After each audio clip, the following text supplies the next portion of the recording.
Hello and welcome everyone. My name is Kumar Gaurav and I welcome you all to the official YouTube channel of यथार्थ classes. तो आइए आज का video हम start करते हैं।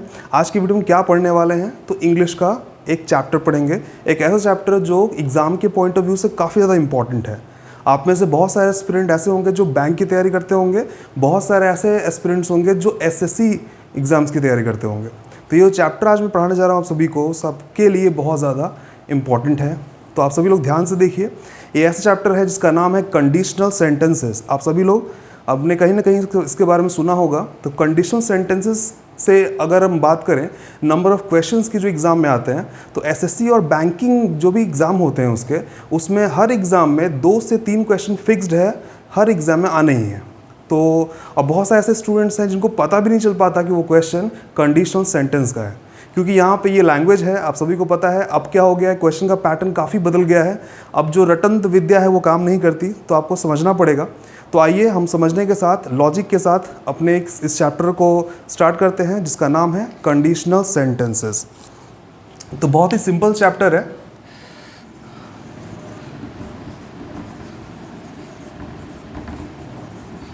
अगर हम बात करें इस चैप्टर के बारे में तो बहुत सारे बुक्स में इसके बारे में बहुत डिटेल में बात नहीं किया जाता, और बात करें बहुत सारे टीचर्स भी इसको बहुत डिटेल में नहीं बताते हैं। तो मैं आपको बताता हूँ इसके बारे में। हम लोग भी क्या करेंगे, बहुत ज़्यादा डिटेल में ना जाके जो एग्ज़ाम के पॉइंट ऑफ व्यू जो इंपॉर्टेंट है बस उतना ही पढ़ेंगे, ठीक है। ऐसे होने के बहुत सारे टाइप होते हैं इसके, लेकिन मेनली इसके 4 टाइप होते हैं। हम लोग वही 4 टाइप पढ़ेंगे जो एग्ज़ाम में कंटिन्यूसली पूछे जा रहे हैं। तो ध्यान देते हैं हम लोग। कंडीशनल सेंटेंस, अगर बुकिश लैंग्वेज की बात करें तो इसके अंदर ऑब्वियसली 2 पार्ट्स होते हैं। इस सेंटेंस के अंदर 2 पार्ट्स होते हैं जो कि एक कॉमा से डिवाइडेड होते हैं, ठीक है। तो एसएससी स्टूडेंट जो होते हैं नॉर्मली क्या होता है, वो लोग या बैंक के तो कम होते हैं, लेकिन एसएससी के ज़्यादा स्टूडेंट क्या करते हैं, इंग्लिश लैंग्वेज में भी उन्हें समझ में अगर नहीं आ रहा होता है तो वो रटना शुरू कर देते हैं, जो कि बहुत ही ज़्यादा उनके लिए फ़ायदेमंद नहीं हो पाता। क्योंकि वोकैबुलरी आप रट सकते हैं लेकिन उनके यूजेस नहीं रट सकते। ग्रामर के पोर्शन को हम लोग बहुत अच्छे से अगर ट्राई करेंगे कि भाई रट के सही कर लें तो वो नहीं कर सकते। फिर भी हम आज ट्राई करेंगे कि आपको रटने वाले ज्ञान से हटाकर समझने वाले ज्ञान की तरफ ले चलते हैं। तो अगर बुकिश लैंग्वेज की बात करें तो कंडीशनल सेंटेंस को 2 पार्ट्स में डिवाइड करते हैं। पहला फर्स्ट जो पार्ट है उसका नाम है मेन क्लॉज। फर्स्ट पार्ट को हम लोग बोलते हैं मेन क्लॉज, और सेकेंड पार्ट को बोलते हैं सबऑर्डिनेट क्लॉज। सबऑर्डिनेट क्लॉज, इसी को मेन क्लॉज को ही प्रिंसिपल क्लॉज के नाम से भी जानते हैं, ठीक है। तो प्रिंसिपल क्लॉज, सबऑर्डिनेटिव क्लॉज या सबऑर्डिनेट क्लॉज। अब बात करें हम लोग, ये थोड़ा सा भारी भरकम शब्द है, यहाँ पे भारी भरकम वर्ड्स आ गए। So we gonna have very simple words. और क्या करेंगे हम लोग, मेन क्लॉज वगैरह कुछ यूज़ नहीं करेंगे। सबऑर्डिनेट का मतलब जो भी होता है हम यूज़ नहीं करेंगे। सिंपल क्या करेंगे, मैंने क्या किया, इसको सिंप्लीफाई कर दिया बहुत सिंपल से। आप समझिए, मैंने इसे क्या किया, कॉज। कॉज का मतलब क्या होता है, तो कारण। मुझे यहाँ पर लिखने की ज़रूरत नहीं, आप सभी को पता होगा। कॉज मीन्स कारण होता है। और सेकेंड पार्ट है इफेक्ट। कॉज, इफेक्ट, ये जो चैप्टर है बैंकिंग एस्पिरेंट्स के लिए बहुत ही फेमिलियर सा चैप्टर है। कॉज एंड इफेक्ट पढ़ते रहते हैं आप लोग, या फिर एसएससी के भी स्टूडेंट वो भी जानते ही होंगे, उनके लिए कोई नया चीज़ नहीं है। तो कॉज एंड इफेक्ट की बात करें तो आप मुझे बताइए, कॉज और इफेक्ट में कौन सा पार्ट पहले एक्शन में आता है, मतलब कौन सा पार्ट पहले हो जाता है। तो बात करेंगे तो आपको बताने की जरूरत नहीं पड़ेगी कि कॉज पहले होता है और इफेक्ट उसके बाद। मतलब आप जो बीमारी होगी तब तो आप दवा खाएंगे उसके लिए, तो क्या होगा, पहले आप दवा नहीं खा सकते, ठीक है। तो पहले कारण होगा तो परिणाम होता है, ठीक है। तो बात करें हम लोग तो कॉज पहले, इफेक्ट बाद में। आपको याद होगा इसके पहले मैंने लिखा था प्रिंसिपल क्लॉज या मेन क्लॉज और सबऑर्डिनेट क्लॉज। सबऑर्डिनेट मतलब होता है सहायक, मेन का मतलब वही मेन है, और सबऑर्डिनेट का मतलब जो सबऑर्डिनेट, ये पार्ट इस पार्ट को क्या करेगा, असिस्ट करता है, सहायक, ठीक है। तो यहाँ पर मैंने क्या कर दिया, मेन क्लॉज प्रिंसिपल को हटा के मैंने कॉज इफेक्ट नाम दिया है। आने वाले क्लासेस में मैं आपसे पूछूंगा, इसलिए आप सभी लोग इस बात को याद रखें अच्छे से कि कॉज पार्ट क्या होता है, इफेक्ट क्या होता है, क्योंकि अभी मैं बताऊंगा कि कैसे कैसे ये चीज़ें बदलती हैं। तो फर्स्ट पार्ट पे हम लोग आते हैं। फर्स्ट पार्ट में जो हम पढ़ने जा रहे हैं उसका नाम है हाइपोथेटिकल सेंटेंस। हाइपोथेटिकल या फिर इसे बोल सकते हैं इमेजिनरी सेंटेंस। इमेजिनरी का मतलब क्या होता है? Which is not real. Imaginary means which is not real. So we can say that the thing which is not real is called imaginary. ठीक है, तो उन चीज़ों को हम यहाँ पे पढ़ने जा रहे हैं। इसको बोल सकते हैं हम लोग इमेजिनरी सेंटेंस। ठीक है, अब बात करें इसके अंदर क्या होता है, तो थोड़ा सा समझते हैं इस बात को। इसमें क्या होता है, कुछ स्ट्रक्चर्स मैं बताने जा रहा हूँ आपको। सारे पार्ट्स में एक एक स्ट्रक्चर बताऊँगा। वो सारे स्ट्रक्चर आपको रटने नहीं हैं, और जो रटेंगे उनका क्या कॉन्सिक्वेंस होगा वो भी मैं बताऊँगा। तो समझिएगा सभी लोग, जहाँ इमेजिनरी सेंटेंस होगा वहाँ पे स्ट्रक्चर कुछ इस तरह से होता है। कॉज में सब्जेक्ट प्लस वर प्लस ऑब्जेक्ट। बहुत लोग इसको वेयर बोलते हैं, वेयर नहीं बोलना है, सही प्रोनाउंसिएशन वर है। ठीक है, आगे बढ़ें। तो इफेक्ट वाले पार्ट में क्या हो जाएगा, अगर कॉज में ऐसा दिया हुआ है स्ट्रक्चर, तो इफेक्ट में हो जाएगा subject plus would plus V1 plus object. ठीक है, तो ये हमारा फर्स्ट टाइप है कंडीशनल सेंटेंसेस का। ठीक है, इसके अंदर देखते हैं हम लोग किस तरह से काम करता है, ये वर्क कैसे काम करता है। तो बहुत लोग आपके मन में क्वेश्चन आ रहा होगा, बहुत सारे स्टूडेंट सोच रहे होंगे कि सर आपने यहाँ वर्क कर दिया है, इसका मतलब ये स्ट्रक्चर में आ गया, मतलब ये फिक्स्ड हो गया। तो फिक्स्ड हो गया तो बताइए कि वर्क क्या सिंगुलर में यूज़ होता है क्या? जब भी सब्जेक्ट सिंगुलर होगा तो वॉज यूज़ करते हैं, और जब भी सब्जेक्ट प्लूरल होता है तो वर्ड यूज़ करते हैं। तो यहाँ पे हमें एक बात ध्यान रखना होगा, सब्जेक्ट के रूप में अगर हम ध्यान दें अच्छे से, तो सब्जेक्ट के रूप में हमारे पास ही हो, शी हो, दे हो या आई हो, यहाँ पे वर ही जाएगा। ये फिक्स कर लीजिए, गांठ बांध लीजिए। क्या करना है हमें, यहाँ पे वर का वर रह जाएगा, चाहे सब्जेक्ट के रूप में सिंगुलर आए या प्लूरल आए। ठीक है, इस बात को ध्यान रखिए। जिस तरह से हम लोग देखते हैं इमेजिनरी सेंटेंस को, नॉर्मली जो पढ़ते हैं स्टूडेंट या बुकिश लैंग्वेज को बोलते हैं, उसमें लिखा होता है इफ़ लिखा है तो वो कंडीशनल सेंटेंस का पार्ट है। बहुत लोग इफ़ क्लॉज बोल के पढ़ाते हैं। तो समझिएगा, इफ़ का मतलब होता है यदि। ठीक है, इसका मतलब कंडीशन लगा रहे हैं। तो ये इफ़ अपने आप ये क्या करता है, कंडीशन को डिनोट करता है। आगे बात करें तो इफ़ सिंपल लेते हैं, आई वर अ बर्ड। अब ये एग्जाम्पल मैंने क्यों लिया भाई, क्योंकि ये एग्जाम्पल बहुत ही कॉमन आदम के ज़माने का एग्जाम्पल है। ठीक है, तो ये नॉर्मली अगर स्टूडेंट्स ने, ऐसा कोई स्टूडेंट है जो स्ट्रक्चर नहीं पढ़ा होगा लेकिन ये सेंटेंस पक्का पढ़ा होगा, तो आइए रिलेट करते हैं। If I were a bird I would fly to you. ठीक है, तो आप ये मुझे बताइए कि मेरा उड़ना, उड़कर आपके पास आ जाना।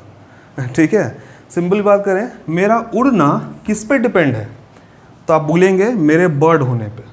जब मैं बर्ड होऊंगा तब तो उड़ पाऊंगा। इसका मतलब कि ये जो पार्ट है, ये पूरा का पूरा पार्ट किस पे डिपेंड करता है, इस वाले पार्ट पे। ठीक है, इसीलिए बोलते हैं इफ़ क्लॉज। ठीक है, हमने कहा कॉज इफेक्ट। ठीक है, अब मैंने ये क्यों नहीं बताया कि इफ़ वाला क्लॉज क्यों नहीं लगा कर बताया, तो समझिए बहुत बार होता है कि ये पार्ट चेंज हो जाता है एग्जाम में। इफेक्ट वाला पार्ट पहले कर देते हैं, कॉज वाला पार्ट बाद में कर देते हैं। जो रटने वाले स्टूडेंट्स हैं वो फंस जाते हैं।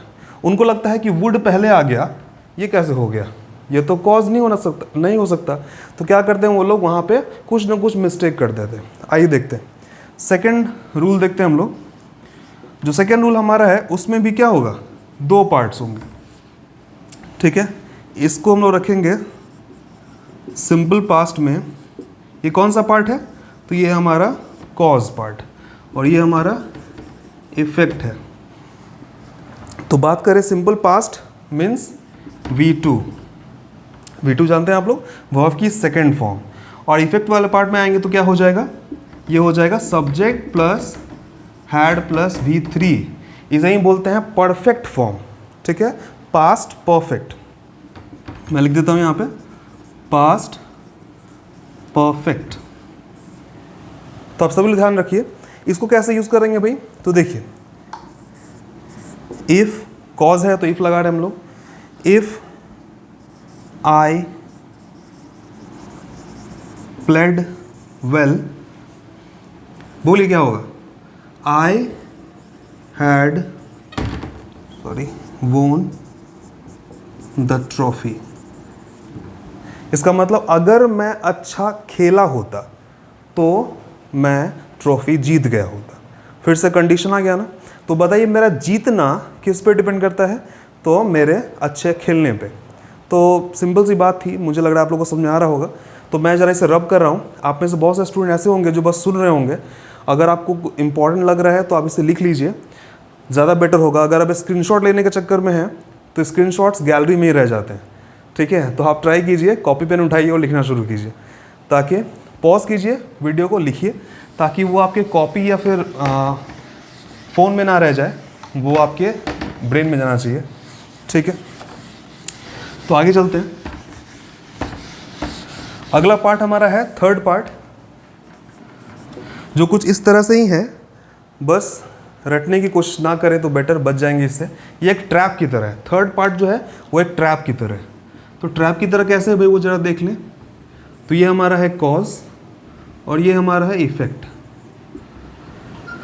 कॉज में क्या होता है? ये होता है पास्ट परफेक्ट। और इफेक्ट में क्या होता है? Subject plus would have plus V3 plus object, ठीक है। ध्यान दीजिएगा, पास्ट परफेक्ट हमारे कॉज में है और इफेक्ट में क्या हो गया? Subject plus would have plus V3 plus object. तो आगे बात करें हम लोग तो समझिए, सेंटेंस कुछ इस तरह से होगा। If he had practiced well,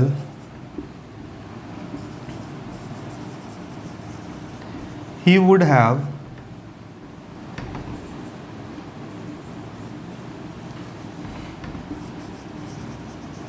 cracked the exam। मतलब अगर उसने अच्छे से प्रैक्टिस की होती या उसने अच्छे से प्रैक्टिस किया होता तो क्या होता है? एग्ज़ाम को क्रैक कर लेता। तो अब बताइए एग्ज़ाम को क्रैक करना किस पे डिपेंड करता है? ऑब्वियसली उसके अच्छे प्रैक्टिस करने पे। अब देखिए ध्यान समझिए, सभी लोग समझिए।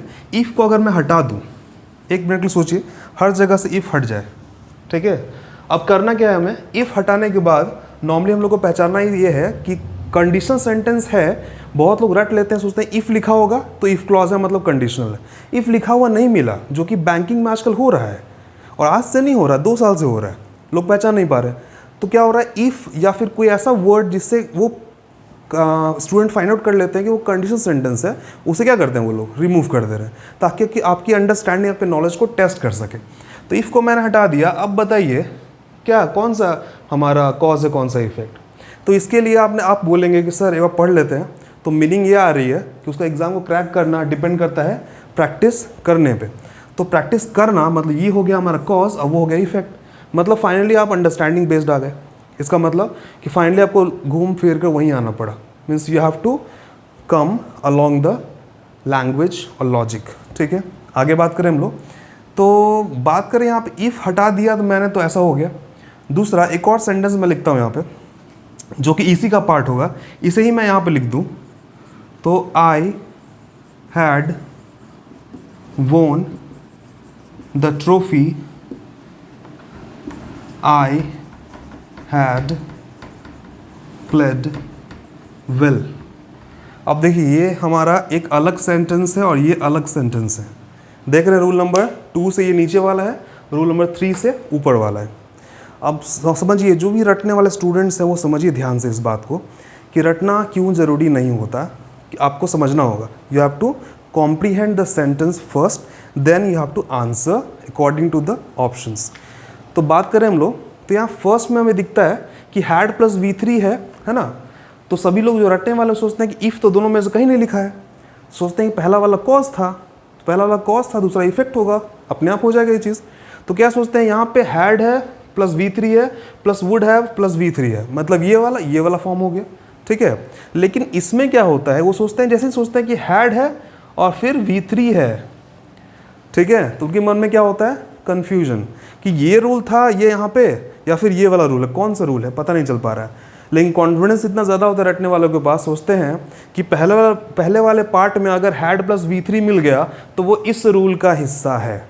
अब वो क्या करते हैं गलती कि एग्ज़ाम में इसी पार्ट में अंडरलाइन करके ऑप्शंस दिया होता है और फर्स्ट ऑप्शन दिया होगा I would have played well, first option दिया होगा, जबकि आप सभी लोग समझ रहे हैं कि इसमें क्या होगा, नो करेक्शन रिक्वायर्ड होगा।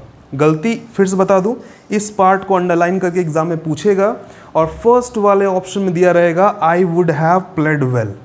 सभी रटने वाले सोचेंगे कि पहले हैड प्लस V3 आ गया तो उसके बाद वुड हैव प्लस V3 आना चाहिए अकॉर्डिंग टू दिस रूल। अब वो लोग उसको मार के आ जाते हैं, ठीक है। तो ये बहुत बड़ा एक क्या है ना, बिग मिस्टेक या फिर बोले तो ब्लंडर है एग्ज़ाम में स्टूडेंट्स की तरफ से।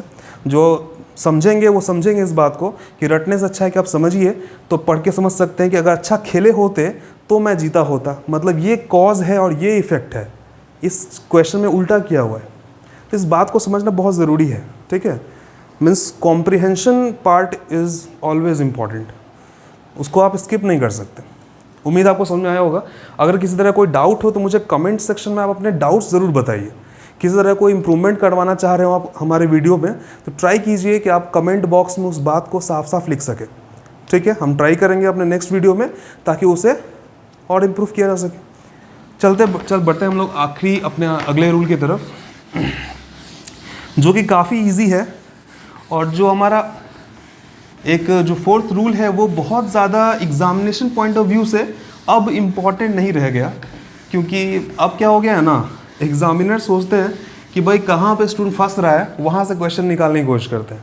तो मैं क्या करूँगा, फोर्थ रूल आपको तुरंत बताकर वहाँ से स्किप कर जाऊँगा और फिर फिफ्थ रूल एक जो इससे रिलेटेड है वो मैं बताऊँगा, जो नॉर्मली एग्जाम में पूछा जाता है। तो आइए देखते हैं हमारा फोर्थ रूल। इसमें क्या होता है, दो पार्ट्स होते हैं, एक हमारा कॉज और एक हमारा इफेक्ट। अगर हम बात करें तो एग्ज़ाम स्कूल में आप पढ़ते होंगे तो आपके टीचर्स ने पूछा होगा कि तुम आओगे तो मैं जाऊंगा, क्या होगा, ट्रांसलेशन बनाओ। और हम लोग हमेशा ही बनाते थे when you will come I will go. जब भी सर ने पूछा, सर ने कहा, हमने आंसर किया when you will come I will go, और सर ने कहा कि रॉन्ग, अब जाओ अपने इंग्लिश वाले मास्टर से पूछ के आओ। तो अब ये कौन जाएगा मधुमक्खी के छत्ते में हाथ डालने, उनको चैलेंज देने। तो क्या करते थे लोग, नहीं पूछे भी नहीं और जाने भी नहीं। तो समझते हैं इस बात को, जब तुम आओगे तो मैं जाऊंगा। तो देखिए इसमें क्या करना है, इसमें क्या होता है, सिंपल प्रेजेंट और इफेक्ट वाले पार्ट में सिंपल फ्यूचर। मैं फिर से बता रहा हूँ, सिर्फ इतने पार्ट्स नहीं होते हैं। कंडीशनल सेंटेंस में टोटल बात करें तो 19 पार्ट्स होते हैं, लेकिन उतने डीप में जाके नहीं पढ़ना है। कैट जैट वगैरह आप पढ़ेंगे तो उसमें बहुत सारे और भी टाइप निकल कर आते हैं, तो उतना डीप में नहीं जाना है, फिलहाल यहाँ आते हैं। तो सिंपल प्रेजेंट, जब तुम आओगे तो मैं जाऊँगा। आप बताइए, तुम आओगे तो मैं जाऊँगा, इसमें कॉज कौन, इफेक्ट कौन?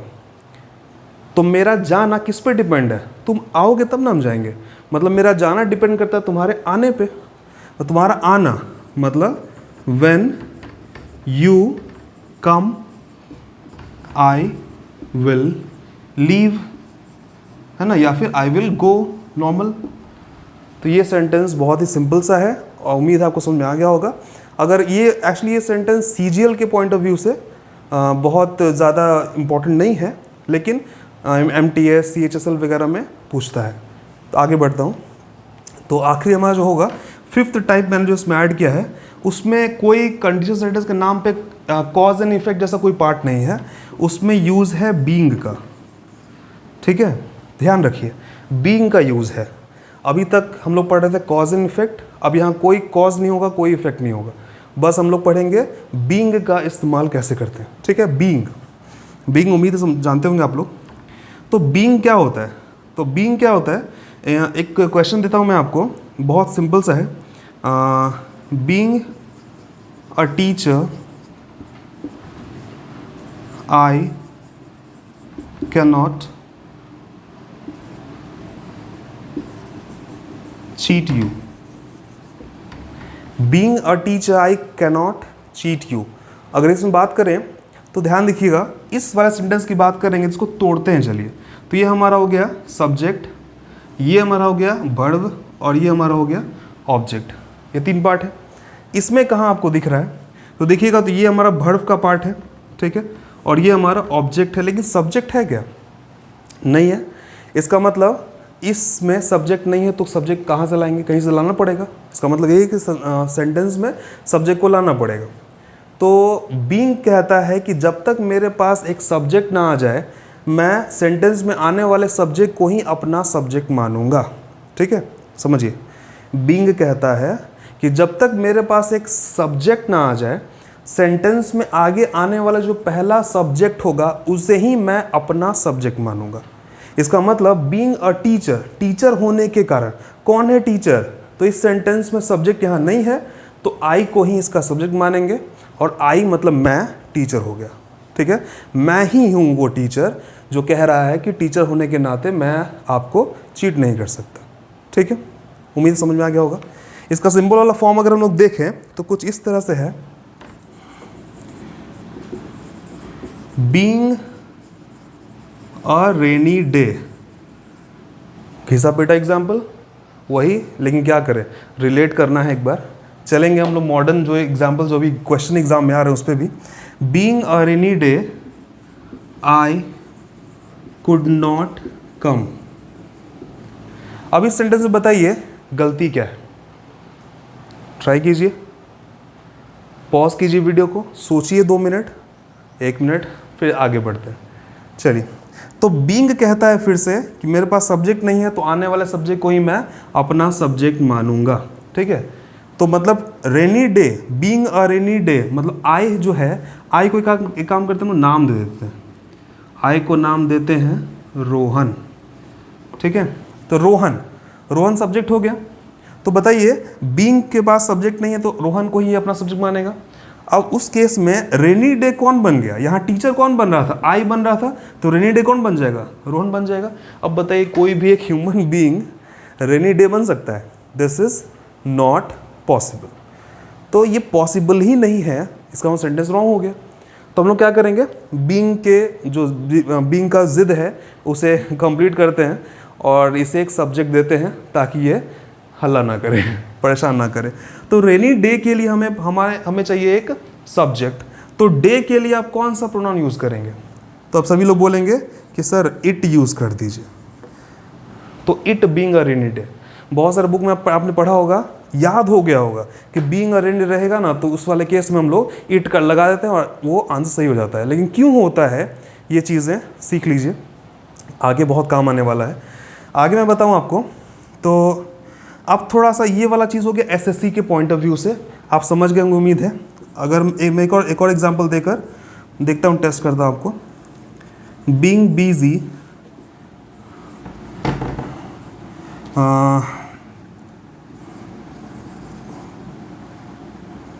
Sohan could not complete the work. Being busy, Sohan could not complete the work. Sentence में क्या गड़बड़ी है बताइए, सोचिए, पॉज कीजिए वीडियो को, सोचिए एक बार। तो बीइंग, फिर से बीइंग के पास सब्जेक्ट नहीं है तो ये बोलेगा आगे आने वाला जो सब्जेक्ट है उसे मैं अपना सब्जेक्ट मानूंगा। इसका मतलब बीइंग बिजी, बिजी कौन हो गया अब? तो सोहन हो गया। सोहन बिजी था, इस वजह से वो अपना काम कंप्लीट नहीं कर पाया। तो आप ये बताइए मुझे, सेंटेंस में कोई गड़बड़ी है? सोहन क्या बिजी नहीं हो सकता? तो हो सकता है। तो चीज़ें इस तरह से चलती हैं। तो ये नो एरर क्वेश्चन। आगे बढ़े। तो ये हो गया हमारा एसएससी के पॉइंट ऑफ व्यू से। उम्मीद है आप लोगों को समझ में आया होगा। एक मैं क्वेश्चन यहाँ पे डाल रहा हूँ जो कि थोड़ा सा एडवांस है, इसी का एप्लीकेशन है, उसे नहीं बताऊँगा तो फिर वो सब कुछ वेस्ट हो जाएगा पढ़ाना, ये वाला रूल का। ठीक है, तो एक बार ट्राई करते हैं, आप लोग उसको सॉल्व कीजिए। ठीक है, और क्वेश्चन देकर जा रहा हूँ, अगली क्लास में जब मिलेंगे हम लोग तो उस क्वेश्चन के आंसर से शुरुआत करेंगे। ठीक है, तो ये क्वेश्चन आपके लिए,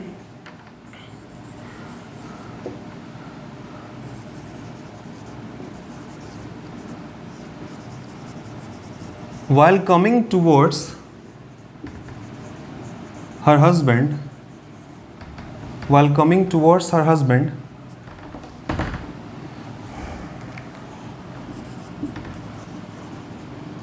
a glass of water slipped of her hands. Sentence को मैं फिर से एक बार बोल देता हूँ। While coming towards her husband a glass of water slipped of her hands. ठीक है, अब इसमें गड़बड़ी क्या है ये आपको बताना है, मीन्स एरर निकालना है आपको। So you have to find out the error and comment in the comment section. ठीक है, फिर मैं वहाँ पे अगली क्लास में आऊँगा तो आपको बताऊँगा इसका सही आंसर क्या है। आप सभी लोग कमेंट कीजिए इस वीडियो के कमेंट सेक्शन में जाकर कि क्या इसमें इसका आंसर होगा। ध्यान रखिए, मैं एक हिंट देकर जाऊँगा कि बीइंग वाले फॉर्म से ही ये बनेगा। ठीक है, BE+ING कमिंग है ना, ध्यान रखिएगा इस बात को और इसको सॉल्व कीजिए। उम्मीद है आप लोगों को आज का वीडियो पसंद आया होगा। आज जो मैंने पढ़ाया वो आपको पसंद आया होगा, समझ में आया होगा अच्छे से। और अगर आप नए हैं इस चैनल पे तो सब्सक्राइब करना ना भूलें। और अगर आप इस वीडियो को, इस यथार्थ क्लासेस के वीडियोस को कंटिन्यू देख रहे हैं तो लाइक करें, है ना, और अपने फ्रेंड सर्कल में उसे शेयर करें। और किसी तरह कोई फीडबैक हो मतलब पॉजिटिव, नेगेटिव, इम्प्रूवमेंट वाला कुछ भी हो सकता है। तो अगर किसी तरह कोई फीडबैक हो तो वो मुझे कमेंट सेक्शन में लिख कर दें, ताकि हम सभी लोग उस पर मिलकर काम करेंगे और आपके लिए एक इम्प्रूव वीडियो के साथ फिर से लौटेंगे। चलिए, तब तक के लिए बने रहें। Goodbye, thank you.